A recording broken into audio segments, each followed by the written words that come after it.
নমস্কার, আমি মঞ্জু ভট্টাচার্য। আমার গল্প পাঠ আসরে আপনাকে স্বাগত জানাচ্ছি।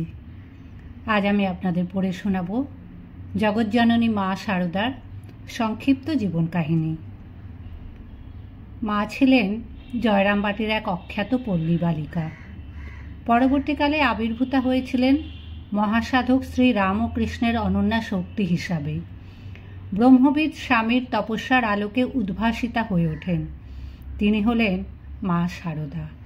শ্রী রামকৃষ্ণের মহাপ্রয়াণের পর তিনি সংঘমাতার ভূমিকায় অবতীর্ণা হন। নবতর চেতনায় উদ্বুদ্ধ হয়ে ওঠেন। তখন তাকে আমরা রামকৃষ্ণ সংঘের জননী এবং পালয়িত্রী হিসাবে দেখেছি। রামকৃষ্ণের জন্মভূমি কামারপুকুর থেকে 3 মাইল পশ্চিমে জয়রামবাটি। এই গ্রামটির পাশ দিয়ে বয়ে গেছে দামোদর নদ। এখানে আছে সিংহবাহিনীর দেউল।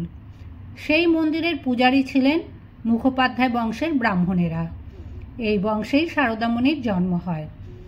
তাঁর পিতা রামচন্দ্র মুখোপাধ্যায় ছিলেন শ্রী রামচন্দ্রের উপাসক ও সদাচারী ব্যক্তি। জননী শ্যামা সুন্দরী ছিলেন ধর্মপ্রাণা এবং সরল প্রকৃতির মানবী। 1853 সালে ভূমিষ্ঠ হন মহাসাধিকা শারদামণি। তিনি ছিলেন মা বাবার প্রথম সন্তান। শারদামণির জন্ম প্রসঙ্গে একটি গল্প প্রচলিত আছে। মা গেছেন শিবগ্রামে ঠাকুর দেখতে। মন্দিরের কাছে এক গাছতলায় বসেছেন। হঠাৎ দমকা বাতাস প্রবেশ করল তাঁর উদরে। গাছ থেকে নেমে এলো 5 বছরের এক সুন্দরী মেয়ে। সে বলল, আমি তোমার ঘরে এলাম। শারদামণির জন্ম হলো। 5 বছর বয়সে এলো বিয়ের প্রস্তাব। পাত্র কামারপুকুর গাঁয়ের ক্ষুদিরাম চট্টোপাধ্যায়ের পুত্র গদাধর। কাজকর্ম করেন দক্ষিণেশ্বরের রানী রাসমণির কালীবাড়িতে। সদাচারী এবং সাধননিষ্ঠ এই পাত্রকে পেয়ে রামচন্দ্র খুবই খুশি হয়েছিলেন। বিয়ের কাজ শেষ হলো। শারদা এলেন শ্বশুর গৃহে। দৈনন্দিন কাজের মধ্যে ব্যস্ত থাকতে লাগলো। কিন্তু এবার দক্ষিণেশ্বরে যেতে হবে গদাধরকে। আর বালিকা শারদা এলেন জয়রামবাটিতে তাঁর পিতৃগৃহে। সেই বয়স থেকেই তিনি সংসারের সমস্ত কাজ একা হাতে করতে পারতেন। সকাল থেকে রাত পর্যন্ত পরিশ্রম করতেন, কিন্তু কখনো ক্লান্ত হতেন না। শরৎকালে সিংহবাহিনীর পুজোতে অংশ নিতেন। শিবরাত্রিতে মন্দিরে গিয়ে শিব পুজো করে আসতেন। কীর্তন আখড়াইয়ের আসরে বসে ধর্মজীবনের রস আহরণ করতেন। লেখাপড়ার সুযোগ খুব একটা ছিল না, কিন্তু পড়াশোনায় আগ্রহ ছিল অপরিসীম।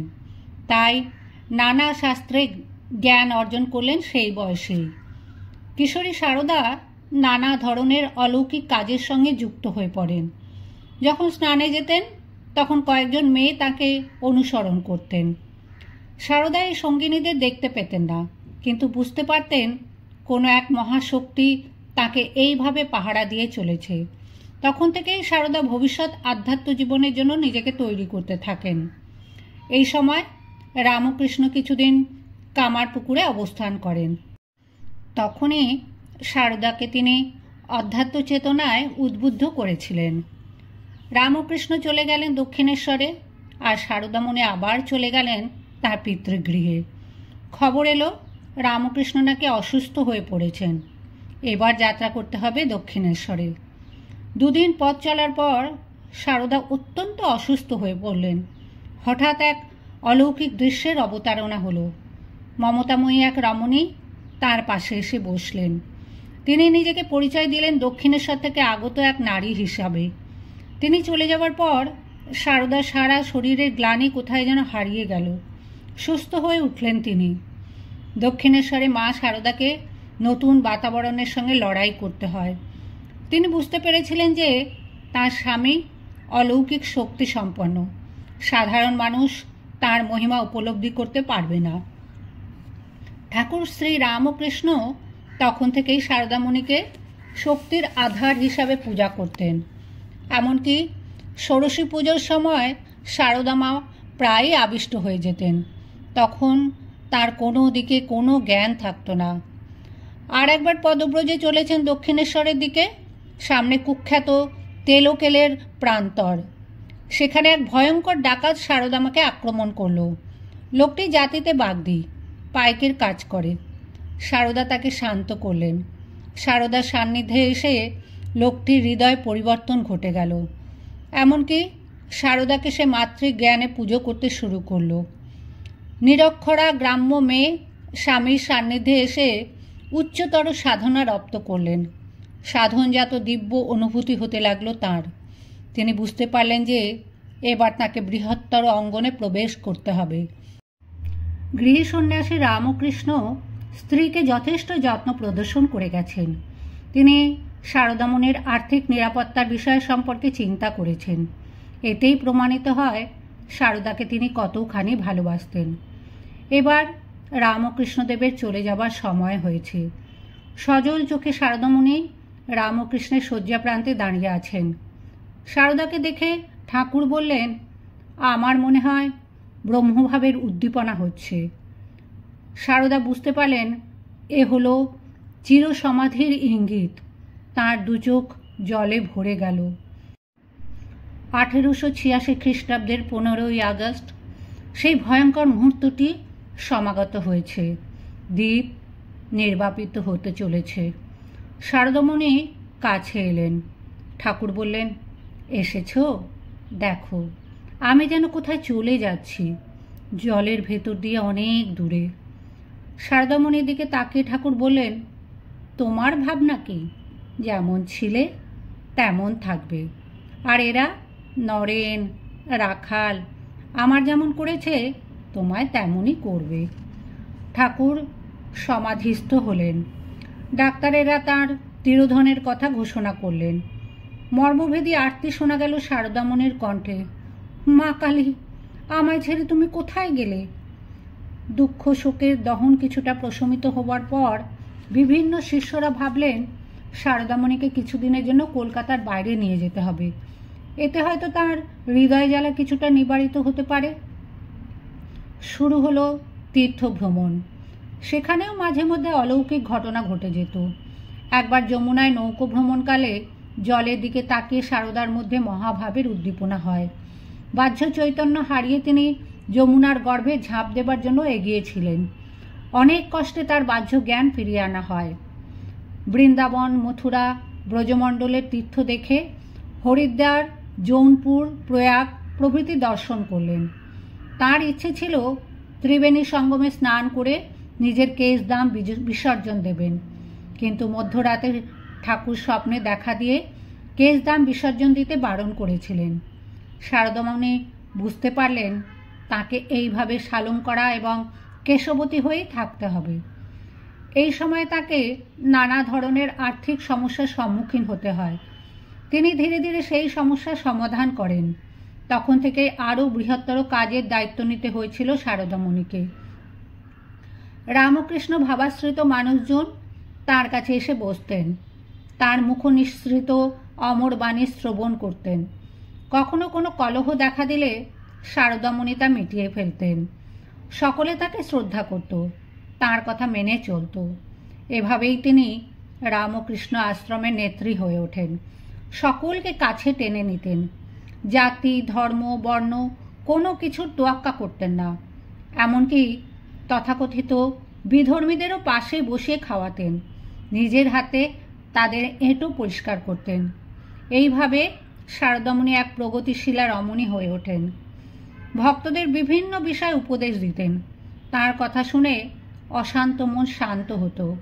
দহন জ্বালার প্রশমন ঘটে যেত।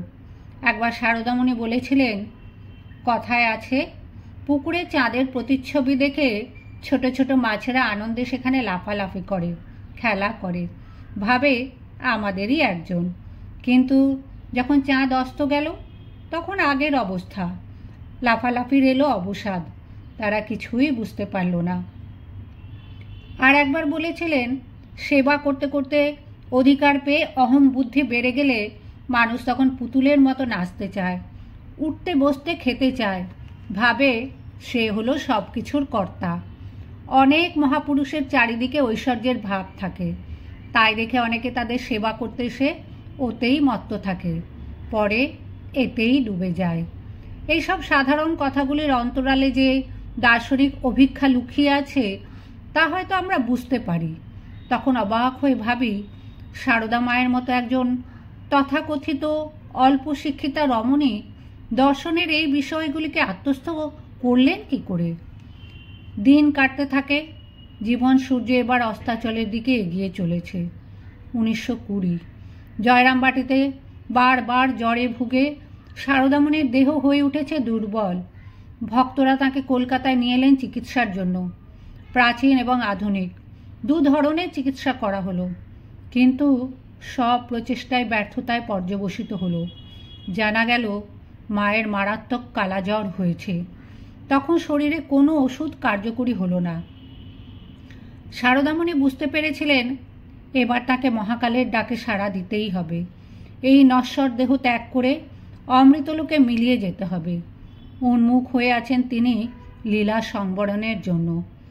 এক শোকার্তুর ভক্তকে সেদিন বললেন, মনে হচ্ছে এই শরীর দিয়ে ঠাকুরের যা করবার ছিল শেষ হয়েছে। এখন মনটা সদাই তাকে চায়, অন্য কিছু আর ভালো লাগে না। আর একদিন বললেন, ঠাকুর তার কাজের জন্য এতকাল মানববন্ধন দিয়ে মনটাকে নামিয়ে রেখেছিলেন, নইলে তিনি যখন চলে গেলেন তারপর কি আমার থাকা সম্ভব হতো? তখনও তিরোধানের দিন সাতেক বাকি আছে। নিজের শয্যা প্রান্তে স্বামী শারদানন্দকে ডাকিয়ে আনলেন। তার হাতখানি ধরে বললেন, সারদা, এরা রইল। এবার সকলে বুঝতে পারলেন যে শেষ সময় ক্রমশ এগিয়ে আসছে। মা সারদামণি তখন একেবারে শয্যাশায়িনী।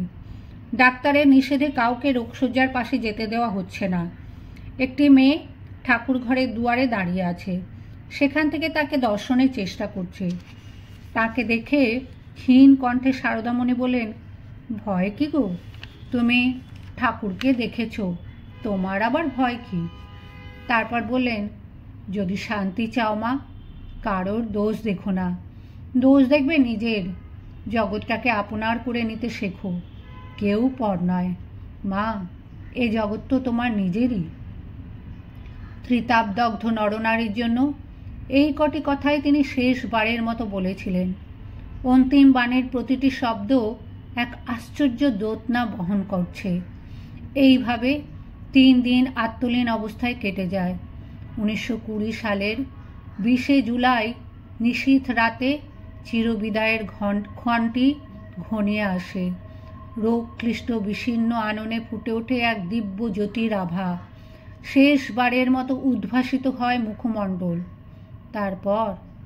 তারপর তিনি নিমজ্জিতা হন মহাসমাধিতে। এই সমাধি আর কখনো ভাঙেনি।